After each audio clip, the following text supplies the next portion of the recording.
여호수아기 4장 20절 제가 읽도록 하겠습니다. 그들이 요르단강에서 가져온 12개의 돌을 여호수아가 길갈에 세웠더라. 그가 이스라엘 자손에게 말하여 이르되 훗날 너희 자녀들이 자기 아버지들에게 물어 이르기를 이 돌들이 무엇을 뜻하나이까 하거든. 그때 너희는 너희 자손들에게 알게 하여 이르기를 이스라엘이 마른 땅을 밟고 이 요르단강을 건넜느니라. 이는 주 너희 하나님께서 우리가 건널 때까지 홍해를 우리 앞에서 마르게 하신 것 같이 주 너희 하나님께서 너희가 지나갈 때까지 요르단 강의 물들을 너희 앞에서 마르게 하셨기 때문이니. 우리 같이 읽어보겠습니다. 시작. 이것은 땅의 모든 백성이 주의 손이 강력함을 알게 하려 하심이며 또한 너희가 주 너희 하나님을 영원토록 경외하게 하려 하심이니라 하라 하였더라. 아멘. 오늘 말씀 주제는 다음 세대를 위해 하나님을 전하기입니다. 다음 세대를 위해 하나님을 전하기. 소중한 형제 자매님들, 제가 초등학생 때부터 고등학생 때까지 정말 자주 들었던 말이 있는데요. 그건 바로 우리의 다음 세대를 위해 자연을 잘 보호해 주어야 한다라는 말입니다. 다시 말해, 지금 자연을 잘 돌보고 미래의 좋은 자연을 다음 세대에게 잘 넘겨주어야 한다는 거죠. 저는 학생 때 이 말이 옳다고는 생각했지만 별로 와닿지는 않았습니다. 그리고 이기적이게 들릴 수도 있지만 학생 때 저는 그래, 좋은 환경을 물려주면 좋겠지. 하지만 만약 못 물려줘도 어쩔 수 없지 않을까라는 생각도 했습니다. 하지만 결혼을 하고 아이를 가진 지금은 생각이 많이 달라졌습니다. 저는 제가 죽고 이 세상을 떠날 때 저의 자녀들에게 좋은 자연뿐만 아니라 좋은 나라, 좋은 교회를 꼭 남기고 싶어졌습니다. 다르게 말하자면 자녀들에게 좋은 유산을 남기는 것은 제 인생에서 하면 좋고 못하면 어쩔 수 없는 것이 아니라 지금 저에게 있어서 자녀들에게 좋은 유산을 남기는 것은 꼭 반드시 남겨야 할 목표가 된 것입니다. 그렇다면 왜 좋은 유산을 남기는 것이 저에게 이토록 중요해졌을까요? 왜냐하면 지금 저의 자녀들이 저에게 너무나 소중하기 때문입니다. 이스라엘 백성도 마찬가지였습니다. 이스라엘 백성에게 있어서 다음 세대에게 좋은 유산, 좋은 신앙생활을 남기는 것은 매우 중요한 임무였습니다. 왜냐하면 자녀들이 그들에게 매우 소중했기 때문이죠. 이스라엘 백성들은 소중한 다음 세대에게 좋으신 하나님을 섬기는 것이 옳고 그분을 경외하는 삶이 진심으로 만족스럽고 기쁘고 영광스러운 삶이란 것을 알려줄 필요가 있었습니다. 그래서 여호수아와 이스라엘 백성들은 오늘 보았듯이 12개의 돌을 길갈에 세웠습니다. 우리 한번 다 같이 또 읽어볼까요? 시작. 이것은 땅의 모든 백성이 주의 손이 강력함을 알게 하려 하심이며 또한 너희가 주 너희 하나님을 영원토록 경외하게 하려 하심이니라 하라 하였더라. 그런데 성도님들, 사실 이 12개의 돌들을 세우는 건 여호수아와 이스라엘의 아이디어는 아니었습니다. 이것을 명령하신 분은 바로 하나님이셨어요. 여호수아기 4장 1절 온 백성이 깨끗하게 요르단 강을 건넜을 때 또 이 일이 일어났으니 곧 주께서 여호수아에게 말씀하여 이르시되 너희는 각 지파에서 한 사람씩 곧 백성 중에서 12사람을 취하고 그들에게 명령하여 이르기를 이제 너희는 요르단 강의 한가운데 곧 제사장들의 발이 굳게 선 그곳에서 12개의 돌을 취하고 그것들을 가져다가 이 밤에 너희가 묵을 장소 곧 묵을 곳에 두라 하라 하시더라. 형제자매님들, 누군가는 이 모습을 보고 하나님께서 이렇게까지 하셔야 했을까? 물론 있으면 좋지만 이렇게 번거롭게 하지 않아도 충분히 다음 세대에게 하나님을 전할 수 있지 않았을까라고 생각할 수도 있습니다. 하지만 성도님들, 사실 우리가 다음 세대에게 하나님의 믿음을 전수하는 것에 있어서는요, 우리가 아무리 강조해도 지나치지가 않습니다. 왜냐하면 사람들은 아시다시피 중요한 기억을 의외로 쉽게 잊어버리기 때문입니다. 만약 우리가 하나님의 말씀을 제대로 다음 세대에게 전하지 않으면 그 신앙이 무너지는 데는 한 세대밖에 걸리지 않습니다. 저는 지금 과장을 하면서 말하는 게 아닙니다. 사사기 2장 8절에서 10절 말씀을 보겠습니다. 주의 종 눈의 아들 여호수아가 110세에 죽었더라. 그들이 딥낫 헤레스에 있는 그의 상속 재산을 경계하네 그를 묻되 가스산 북쪽 편의 에브라임 산에 묻었더라. 우리 한번 같이 읽어보겠습니다. 시작. 그 세대 모두가 또한 자기 조상들에게로 거두어지고 그들 뒤에 다른 세대가 일어났으나 이들은 주를 알지 못하며 또한 주께서 이스라엘을 위하여 행하신 일들도 알지 못하였더라. 과거 이스라엘 백성들은 하나님의 도우심으로 요단강을 홍해바다 건너듯이 건넜습니다. 그리고 수많은 전투에서 승리하며 비옥한 땅을 마침내 즐길 수 있게 되었습니다. 하지만 그들은 삶이 편안해지고 여호수아의 세대가 사라지자 이스라엘은 하나님을 바로 잊어버렸습니다. 누군가는 아니 어떻게 이렇게 이스라엘이 빨리 하나님을 잊을 수 있는가 라는 의문을 가질 수가 있습니다. 그런데요, 우리가 사실 조금만 생각해 보면 충분히 가능한 일이라는 것을 다들 아실 수가 있습니다. 우리나라가 지난 6, 70년 동안 얼마나 많이 바뀌었습니까? 제가 초등학생이었던 20년 전만 하더라도 지금과는 완전히 다른 세상이었습니다.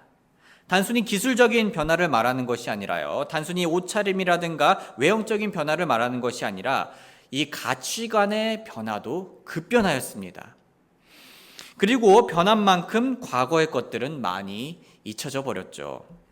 만약 우리가 의도적으로 계속 하나님을 다음 세대에 전하지 않고요, 이 세상을 떠나게 된다면 급변하는 세상 속에서 우리 다음 세대는 하나님을 이스라엘 백성들처럼 쉽게 잊어버릴 겁니다. 그런데 성도님들, 이스라엘 백성 같은 경우는 그래도 한 세대가 모두 죽은 이후에 그 민족이 주님을 잊었습니다. 물론 이것만으로도 최악으로 보일 수 있지만요, 이 최악 밑에 더 큰 최악이, 더 깊은 최악이 있습니다. 그건 바로 우리가 이 땅을 떠난 후가 아니라 떠나기 전에도 충분히 우리의 다음 세대가 주님을 잊을 수 있다는 겁니다. 즉 우리가 살아있는 동안 우리의 자녀들이, 우리의 다음 세대가 주님을 잊을 수가 있다는 거죠. 그러므로 우리는요, 소명의식과 책임감을 가지고 다음 세대에게 성경적 가르침을 전해줄 필요가 있습니다. 과거 모세는 이렇게 이스라엘이 하나님을 잊을 것을 예상하고요, 다음과 같이 당부의 말을 전하기도 했는데요. 제가 읽도록 하겠습니다. 이날 내가 내게 명령하는 이 말씀들을 내 마음속에 두고 너는 내 자녀들에게 부지런히 그것들을 가르치며 내가 내 집에 앉을 때에든지 내가 길을 걸을 때에든지 내가 누울 때에든지 내가 일어날 때에든지 그것들을 말할지니라. 또 너는 그것들을 내 손에 메어 표적으로 삼으며 내 눈 사이에 두어 이마의 표로 삼을지니라. 또 너는 내 집의 기둥들과 내 대문들에 그것들을 기록할지니라. 또 이 일이 있으리니 곧 주 내 하나님께서 내 조상들인 아브라함과 이삭과 야곱에게 맹세하신 땅으로 너를 데리고 들어가게 하시고 내가 건축하지 아니한 크고 좋은 도시들을 내게 주시며. 한번 같이 읽어보겠습니다. 시작. 또 내가 채우지 아니한 좋은 물건들이 가득한 집들을 주시고 내가 파지 아니한 우물들을 주시며 내가 심지 아니한 포도원들과 올리브 나물들을 주셔서 내가 먹고 배부르게 하실 때에 너는 조심하여 너를 이집트 땅 곧 속박의 집에서 데리고 나오신 주를 잊지 말라. 모세는 이렇게 미리 주의를 주었습니다. 하지만 안타깝게도 이스라엘의 부모님들은요, 그들의 자녀들에게 믿음을 전수하는 부분에 있어서 실패하였고 그 민족은 주님을 잊어버렸습니다. 소중한 형제 자매님들, 우리의 자녀들은 우리에 대해 무엇을 기억할 것 같습니까? 우리의 다음 세대들이 우리에 대해서 무엇을 기억할까요? 그리고 지금 우리는 다음 세대에게 무엇을 남기려고 하고 있습니까? 우리가 여러 좋은 것들을 남길 수 있습니다. 하지만 우리는 가장 좋은 신앙을 남기는 일을 잊지 않길 소망합니다. 물론 우리 중에는 자녀가 이미 다 큰 성인인 형제 자매님들이 계십니다. 그래서 지금은 좀 늦지 않았나라는 생각을 충분히 하실 수 있죠. 하지만 늦지 않으셨습니다. 포기하시지 마시기를 부탁드립니다. 우리는 오늘부터 다음 세대에게 예수님의 진리를 사랑으로 소통하며 예수님을 기뻐하는 모습을 기회가 있을 때마다 충분히 보일 수 있습니다. 자주 만나지 못한다면요, 우리가 전화 통화를 한다든가 아니면 명절이라든가 혹은 방학 때 보일 수가 있습니다. 즉 우리는 다음 세대가 우리를 보거나 기억할 때 하나님의 사랑과 진리를 함께 추억할 수 있도록 살면 되는 겁니다. 그러기 위해선 우리가 가족과의 관계에서 하나님의 사랑과 진리를 항상 기준으로 두어야겠죠. 그리고 성도님들, 오늘 말씀은요, 단순히 부모 자녀 관계에서만 적용이 되는 게 아닙니다. 제가 신학생 때 다녔던 한 교회에서는 이 젊은 세대들을 위해, 그 신학생들을 위해 기도하고 또 신학생들을 챙겨주며 다음 세대를 위하시는 분들이 많이 있었습니다. 또한 오늘 말씀은요, 청년 형제 자매님들께도 충분히 적용할 수 있습니다. 이미 너무 잘하고 있는 부분이기도 한데요, 우리 교회 청년분들이 너무 귀한 이유는 이 교회에 오는 아이들을 향해서 친절을 베풀고요, 또 잘 대해주고 보살펴 줍니다. 그렇게 우리 청년 형제 자매님들도 다음 세대를 향해 예수님의 사랑과 진리를 전하시고 계신 겁니다. 정리하자면 우리는 자녀의 유무와 상관없이 그리스도인들은 모두 다음 세대를 향해 소명의식을 가지고 책임감 있게 하나님을 증거할 수 있습니다. 소중한 형제 자매님들, 사실 저는 오늘 말씀들을 우리 형제 자매님들이 잘 실천할 준비가 되어 있으시다라고 믿습니다. 왜냐하면 다들 하나님 안에서 좋은 마음을 가지고 있다는 것을 제가 알고 있기 때문이에요. 그리고 그 마음을 가지는 것이 가장 어렵고 가장 중요한 줄 믿습니다. 방금 얘기했듯이 우리 교회 청년 형제 자매님들은 어린이들이 왔을 때 자신이 할 수 있는 것들을 하며 잘 돌봐주고요. 또 우리 성도님들은 자신의 자녀들의 신앙생활에 정말 깊이 관심을 가지고 계십니다. 그래서 다들 저를 처음 만나셨을 때 자녀들을 향한 마음을 강하게 보여주셨어요. 지난주만 하더라도 한 자매님이 타 지역으로 대학을 가자 그 자매님의 아버님은 이 자리에서 무엇보다도 그 자매님의 신앙생활을 위해서 간절히 기도하고 또 그 신앙생활을 잘하길 소원하셨습니다. 또한 우리 교회 중년 형제 자매님들은요, 그 자녀들뿐만 아니라 모든 청년들을 귀하게 여겨주고 계심을 제가 느끼고 있습니다. 조금은 다른 얘기일 수 있지만 저는 젊은 목사로서 우리 형제 자매님들의 지지에 항상 감사드립니다. 그리고 저는 성도님들의 이런 지지가요, 다음 세대를 위한 것임을 제가 알고 있습니다. 이처럼 우리 성도님들은 다음 세대를 향한 귀한 마음을 품고 계십니다. 그러니 우리 그 마음을 그대로 가지고 앞으로 이렇게 살아가길 권합니다. 먼저 우리 교회 내에서 우리보다 나이가 어린 사람들이 있다면 그들을 사랑과 진리로 계속해서 지금까지 해오셨던 대로 해주시길 바랍니다. 저는 간혹 다른 교회에서 장년의 형제님이 청년 형제님에게 상처되는 말을 하고요, 장년의 자매님이 청년 자매님에게 상처되는 말을 하는 경우를 듣곤 합니다. 너무나 더 안타까운 케이스는 그 청년 자매님의 어머니는 그 교회를 다니지 않아가지고 이 청년 자매님을 좀 보호할 수도 없는 그러한 안타까운 상황도 있더라고요. 그리고 가끔씩 교회임에도 불구하고 이 장년분들이 청년분들에게 인신공격과 거의 다를 바 없는 말을 하는 것을 제가 다른 교회에서 들을 때가 있습니다.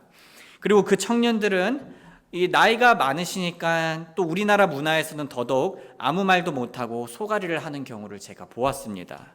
이런 것이 하나둘 쌓이다 보면요, 다음 세대가 하나님을 계속 믿는 거에 있어서 큰 방해 요소가 될 겁니다. 그러므로 우리는 상처가 아닌 사랑과 진리로 우리의 다음 세대를 격려해 줄 수 있는 분위기가 되어야 합니다. 그리고 우리는 신실한 믿음을 지켜야 합니다. 이런 신실한 믿음, 변치 않는 믿음이 교회의 다음 세대들에게 얼마나 큰 위로와 격려가 되는지 모르실 겁니다. 사랑하는 형제 자매님들, 지금 이 자리에 그리고 우리 교회에는요, 저보다 더 나이가 많은 그리스도인 분들이 많이 계십니다. 그런데 제가 개인적으로 고백하자면 이렇게 저보다 더 나이가 많으시고 또 저보다 더 오랫동안 신앙생활을 하신 분들을 보면요, 저는 정말 많은 위로와 격려를 받습니다. 그 오랜 시간 동안 많은 어려움이 있었음에도 불구하고 하나님을 향한 믿음을 떠나지 않으셨습니다. 오히려 오늘날 하나님 안에서 더 굳게 서 있는 여러분들께서 얼마나 그 자체로 큰 응원이 되는지 모르겠습니다. 그래서 저는 여러분들을 돌봐주시고 지켜주시고 선하게 인도하신 그 하나님께서 저를 또한 돌봐주시고 지켜주시고 선하게 인도해 주실 거란 확신을 얻게 됩니다. 그래서 우리 교회 성도님들의 이 크신 사랑과 또 성도님들의 오랫동안 유지하신 그 신실하심에 진심으로 감사드립니다. 그 귀한 본을 앞으로도 계속 저와 제 다음 세대에게도 남겨주시길 부탁드리고 싶습니다. 다음으로 우리는 교회뿐만 아니라요, 교회에서뿐만 아니라 가정에서 자녀들을 만나고 대화할 때 사랑과 진리로 대화할 수 있어야 합니다. 여기서 사랑은 감정이 앞서는 사랑을 말하는 게 아닙니다. 성경적인 사랑은요, 친절과 온유함을 포함합니다. 저도 자주 하는 실수인데요, 우리는 자녀를 너무 소중히 여겨서 감정이 앞서는 말과 행동을 하다가 후회하기 쉽습니다. 또는 억지로 강요하기도 너무 쉽죠. 진정한 사랑은, 성경적인 사랑은 최대한 그런 격한 감정을 감내하고 하나님의 은혜를 힘입어 대화하고자 노력하는 겁니다. 제가 알고 있는 한 신실한 자매님이 있습니다. 우리 교회뿐은 아니고요, 정말 하나님을 사랑하고 다른 지역 교회에서 오랫동안 신실하게 섬기신 분이십니다. 그런데 그분이 후회하는 게 있다고 저에게 말한 적이 있습니다. 그분은 자녀를 키우셨는데 그 자녀들에게 신앙생활을 억지로 시켰다고 합니다. 이 자매님은 분명 좋은 마음으로 하셨습니다. 하지만 그 결과는 안타깝게도 다들 성인이 된 후 신앙생활을 하지 않는 것이었습니다. 그 자매님은 젊었을 적 자녀들에게 한 방법에 대해서 후회한다고, 그랬으면 안 됐었다고 솔직하게 얘기해 주셨습니다. 성도님들, 우리의 진리가 잘 전달되기 위해선 대부분 우리는 진리를 잘 이렇게 전하려고 노력할 겁니다. 그런데 정말 그 진리가 잘 전달되기 위해선 좋은 관계가 먼저 선행되어야 한다는 것을 잊지 않기를 원합니다. 우리 입장에선 너무 답답할 수 있지만 때때로 우리는 탕자의 아버지처럼 훗날 좋은 관계를 위해 참아주고 기다려주는 시간도 필요합니다. 그리고 만약 지난 과거 우리와 자녀 사이에 상처가 있었다면 혹은 골이 좀 깊어졌다면 그 상처를 사과하고 회복하는 시간을 가지는 것이 처음 순서가 되는 것이 좋을 수도 있습니다. 제가 아는 목사님들 중 정말 훌륭한 목사님이 있는데요, 성경을 저보다 훨씬 더 많이 알고요, 상담도 참 잘하십니다. 그런데 그분이 후회하는 것이 하나 있다라고 저한테 얘기해 주셨습니다. 그 목사님은 자녀가 어렸을 때 마음의 준비가 되지 않았음에도 불구하고 여러 교회 활동을 억지로 시켰다고 했습니다. 그래서 목사님은 나중에 이 방법이 잘못되었음을 알고 회개하며 대학생이 된 자녀에게 개인적으로 사과를 하였다고 합니다. 다행히 그 자녀는요, 사과를 받아주었습니다. 그리고 제가 알기론 그 자녀는 신앙생활을 포기하지 않았고요, 그리스도인과 결혼하여 잘 지내고 있습니다. 소중한 형제 자매님들, 저는 아버지와 어머니가 자녀에게 진심으로 사과를 할 때 자녀가 그 사과를 경시하는 경우를 본 적이 없습니다. 물론 우리가 이 사과를 한다고 해서 자녀가 원하는 반응을 당장 보여주진 않을 수도 있습니다. 예를 들면 우리가 사과한다고 해서 곧바로 자녀의 인생이 대단한 그리스도인으로 이렇게 변하진 않을 겁니다. 하지만 최소한 자녀들은 부모님 안에 계신 예수님으로 인해 감동받고요, 또 예수님을 향해 마음의 문을 조금씩 열게 될 겁니다. 그리고 그 문틈 사이로 예수님의 빛은 점점 환하게 들어갈 거라 믿습니다. 성도님들, 저희 부부에게 한 자매님이 온 적이 있습니다. 젊은 자매님이 왔는데요, 우리 교회 분은 아니고요, 그 자매님은 결혼을 곧 할 자매님이었어요. 그리고 저희 가정과 이런저런 얘기를 하다가 이런 말을 해주었습니다. 저는 아이를 가지는 게 좋지만 딱 한 가지 마음에 걸리는 게 있습니다. 그건 바로 자녀가 태어났을 때 제 자녀에게 이 악한 세상을 보여줘야 한다는 겁니다. 성도님들, 다들 이 자매님이 무슨 의미로 말을 했는지를 아실 겁니다. 저도 때때로 이 악한 세상과 또 제 자녀들을 함께 생각하면 참 미안하고 또 안타깝습니다. 그런데 우리가 이 악한 세상에 살더라도 하나님을 통해 우리 다음 세대에게 좋은 것을 여전히 유산으로 남겨줄 수 있다는 사실을 아십니까? 그건 바로, 그 유산은 바로 하나님을 사랑하는 신앙생활입니다. 또한 우리가 서로 사랑하는 신앙생활입니다. 하나님을 통해 기뻐하고 만족하고 사랑하는 신앙생활, 우리는 그것을 우리 다음 세대에게 유산으로 남겨줄 수 있습니다. 만약 이 유산을 잘 넘긴다면요, 우리는 다음 세대에게 이 아이가 태어나서 이것을 누릴 수 있어서 참 기쁘다라고 고백할 수 있게 될 것이고요, 또 우리의 다음 세대는요, 이 세상이 악하지만 그래도 태어나서 너무 기쁩니다. 왜냐하면 제가 하나님을 믿고 구원받고 하나님을 사랑하고 또 서로 사랑하는 신앙생활을 할 수 있기 때문입니다 라는 고백을 우리가 들을 수도 있을 겁니다. 그러니 평소 우리 모두 우리 다음 세대에게 우리를 구원하신 하나님과 행복한 신앙생활을 전수할 수 있길 주님의 이름으로 소원합니다.